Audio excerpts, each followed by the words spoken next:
What's going on, all you minties? This is the Uncanny Omar, and today I get to talk about the Death of Captain Marvel Gallery Edition. This is an advanced overview. There will be some spoilers, though. Let's go ahead and get started. Welcome back, everybody. Now, before getting started, a huge thank you to David Gabriel and the folks at Marvel for sending us an advanced copy of this Gallery Edition. This hardcover is due out in the direct market on October 6th, and then a couple of weeks later in the book market. So, this is a gallery edition, so let's first talk about the size. Here it is compared to the size of a standard size trade paperback, and these are the dimensions of a comic book. And to the size of an omnibus, these are oversized, of course, so as you can tell, the dimensions are a lot bigger than an omnibus edition. So, The Death of Captain Marvel in Gallery Edition. This has been released in trade paperback format, it's been released in a Marvel Premiere format, and of course, the original story came out as the very first Marvel graphic novel. So, graphic novel number 1. The book retails for $44.99, and honestly, this is bigger than the graphic novel format, but the graphic novel might be as close to the size of this book as we're going to get if you own it. But as I mentioned, the story has been collected before in different trade paperbacks. This one here, for example, is The Life and Death of Captain Marvel with that very iconic image. Now, normally when I do these overviews, I don't talk about spoilers. However, with the title of the book and the importance of this book to me, I think I have to talk about some spoilers. I'm not going to go too deep into details, but there are going to be some spoilers. So just in case, if you don't want to know anything about the story, if you're going in blind, maybe perhaps not even mute me, because even the pictures will spoil what ends up happening. So yeah, just in case, spoilers. But let's go ahead and get started with this. Now, one thing you may have noticed when I had the book standing up is this corner right here. It's dinged up. It's because I got it from the printer, and sometimes review copies come in like this. But rest assured that I'm sure your copy, whenever you get it, will not come in like this. But here we have the gallery edition of The Death of Captain Marvel. And we are going to talk about this image too. As I mentioned again, there's going to be just a little bit of spoilers. So this collects Marvel Superheroes issue number 12, which is where he first appears, and issue number 13, Captain Marvel number 1, when he got his own ongoing series, and number 34, and Marvel Spotlight number 1 and 2, as well as the very first Marvel graphic novel, which is titled The Death of Captain Marvel.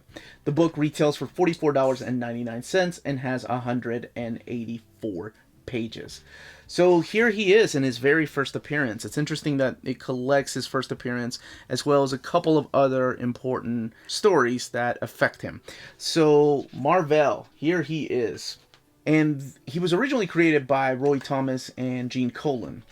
So he is part of the military of the Kree and is sent to Earth to observe our planet as it's developing technology. However, eventually he kind of betrays the Kree and is outcasted. So he ends up protecting the Earth. And this is what his original costume looks like. So within the first issue, this is what you get to find out, including the first appearance of his love right there, Una. And then you get issue number 13, which is where he fights the Sentry. Not the guy that has the power of a million suns, but the Kree Sentry that originally appeared in the pages of the Fantastic Four. Again, Gene Colan providing the artwork until the character just became popular enough to warrant his own ongoing title. So written by Roy Thomas, Gene Colan supplying the artwork, and again, continuing the story that ended here in Marvel Superheroes number 13. So one thing you probably notice is this border around the paper, and that's because of the dimensions of the book. So the artwork has been blown up, but they didn't want to stretch it out. If they had gone to the edge, the art would have been stretched out, and I mean, nobody really wants that, especially the artists. And it also collects issue number 34, which is the fight with Nitro. This character right here that plays a big important role in, well, not really the life, but the death of Captain Marvel. Now, that character has been around for a while and is still causing all kinds of havoc in the Marvel Universe, including being responsible for the Civil War, which, yes, totally blaming him, because there's no way in hell the New Warriors had anything to do with that. And, of course, fighting in the Acts of Vengeance. But anyway, this is Nitro, and had something to do with his death. So let's talk a little bit about that, because I feel like that's what's important about this book, because this is titled The Death of Captain Marvel. So Nitro was a character that causes explosions. However, in one particular story, man, look at that spread page. That's freaking awesome. By now, by the way, I forgot to mention something very important. Jim Starlin is drawing, writing, inking Captain Marvel. So by issue 34, he's the one that takes over the role of just about everything for Captain Marvel. But in one particular story, Nitro wants to release this gas and just poison Earth, of course. And Captain Marvel decides to absorb it, and eventually the gas that he absorbed acted like a carcinogen in his body. So because he was Captain Marvel, the bands that he wears pushed off all the diseases. However, it had a latent effect, and it ended up giving him cancer. So it's known as something else in the Kree word, in the word of Titan, which is a really interesting depiction of death and what the disease is known as. But let's go in here and talk about this Pat Broderick. This is during the issues of Marvel Spotlight, right here, number 1 and 2. Doug Mensch providing the writing. But then in 1982, Marvel released their very first straight-to graphic novel format book, and they decided to kick it off with The Death of Captain Marvel. By Jim Starlin, so he pretty much drew it and inked it, wrote it, and the colors are done by Steve Oliff, letters by James Novak. So, there's an introduction here by Al Milgram, who was the editor at the time. And what I mean by graphic novel, you've probably heard me talk about the graphic novel format on this channel before, but just in case, graphic novels used to mean that the books were originally released in what is now known as a trade paperback format, a prestige format. There was no comic book version of these stories. It went straight into this prestige format, and that's what the Marvel graphic novel line was. And they kicked it off with this particular story. So at the beginning, we're getting pretty much just Captain Marvel sitting back here in his chair, reminiscing about his life, the many losses that he's had, and his relationships that he's built throughout the years, whether they were with villains that have now turned good, or with superheroes like the Avengers, or all the characters that he's teamed up with in the past. And he's sitting here writing his own memoir, and then realizes that he's dying. So then we have Mentor and Star Fox come in, and of course Mentor being Thanos' father and Eros' father, tries to help him out because he knows how much of a hero he is. And we're going to skip some of the pages. We're going to skip around here a little bit. This is what makes this book so powerful and sad. I mean, it is a depressing book. It is titled The Death of a Character, but it's sad because there is no supervillain that has a big, powerful plan to destroy the world, and Captain Marvel's out there fighting him and dies, right? It's not about the buildup of a villain that has infected him. It's cancer that's eating his body alive, and he's coming to terms with it. So there's the different stages that he deals with it. He's coming to say goodbye to some of the people in his life, such as Rick Jones, of course, because Rick played a huge, important part of Captain Marvel through Jim Starlin's years, especially during the Negative Zone. And then he comes to talk to Elysius, the love of his life, to let her know what's going on exactly. And Mentor doesn't want to give up. He wants to get the help of everyone around the universe to try to find a cure for Captain Marvel. Well, it doesn't have a happiest of endings, and it's rough to see this guy that has gone up against supervillains just break down, like his body break down, become weaker and weaker, eventually becomes bedridden. And superheroes are still trying to figure out, and they're just saying it's not fair. This is why I wanted to make it a spoiler kind of overview. I know the book is from 1982, and I'm sure most people know about it, but just in case, there are some people that have never read any of these stories and want to be surprised. So I did warn everybody ahead of time. It's beautiful pencils and artwork in here by Jim Starlin. And yeah, this is sad to see just this once powerful being bedridden like this. Man. And it's sad because it's so true to life. when we've had people in our lives that have passed away of these horrible diseases that just eat us. And they're not the same person that they once were or the way that you remember them. It's horrible, and it's not fair. This particular story always reminds me of Dave Bala.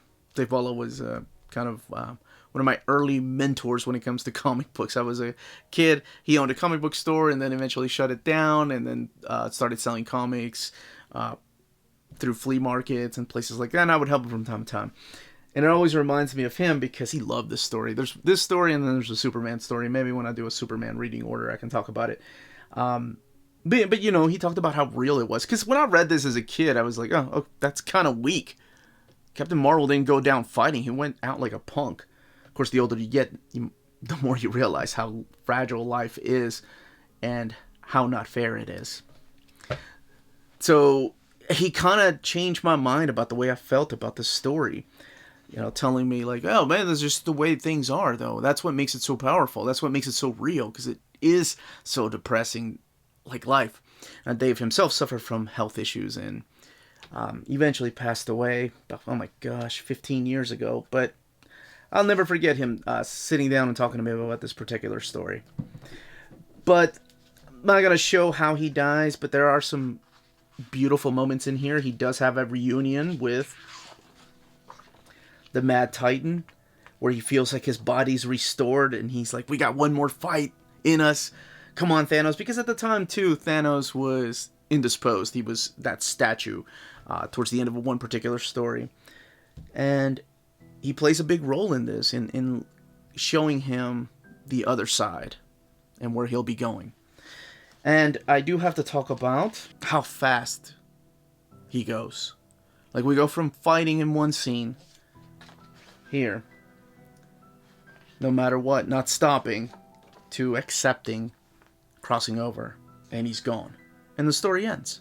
That's it. We have this image, which I'm going to talk about here in a second, but just how true to life this is, how unfair it is. Not a moment to say goodbye. He was comatose before he passed, so he couldn't even hear his friends, and his friends couldn't hear him talk. And then we get this image here. And one thing that I remember Dave pointing out to me that I never realized is this character showing up. Jim Starlin sneaking him in. Right behind Wolverine, you see this little curly Q right there. And those boots and cape. Superman makes an appearance at the funeral of Captain Marvel. And then we get this image here. This is the eShot cover by Jim Starlin. And there wasn't a Captain Marvel until a few years later with Roger Stern, and I believe it was John Romita Jr. creating Monica Rambeau, and she became the next Captain Marvel. But then after that, of course, Carol Danvers eventually becomes Captain Marvel. Said Carol Danvers becomes Carol Danvers, but she does make appearances throughout this. I find it interesting the stories that they collect in here. His first appearance, the fight with Nitro, and then a couple of things kind of leading into the death of Captain Marvel. But yeah, it's a beautiful format for one of the most powerful stories that you'll ever read if you've never read this. Just gonna end the video with this right here. This is when Mentor lets him into the garden to talk to Elysius, to let her know about the cancer and how there's nothing they can do to fix it. It's just nothing but silence.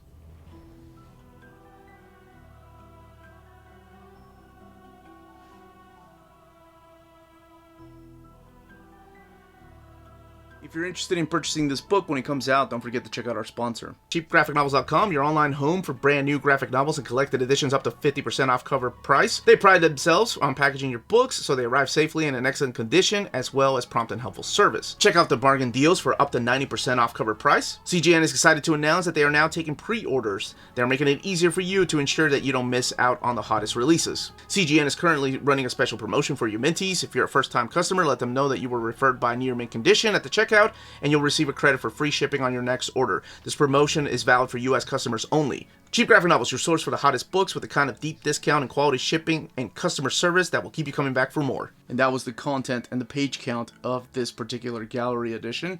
Let me know in the comments down below if you're picking this story up in this format. If you have any of the other gallery editions, what you thought of the story if you've read it.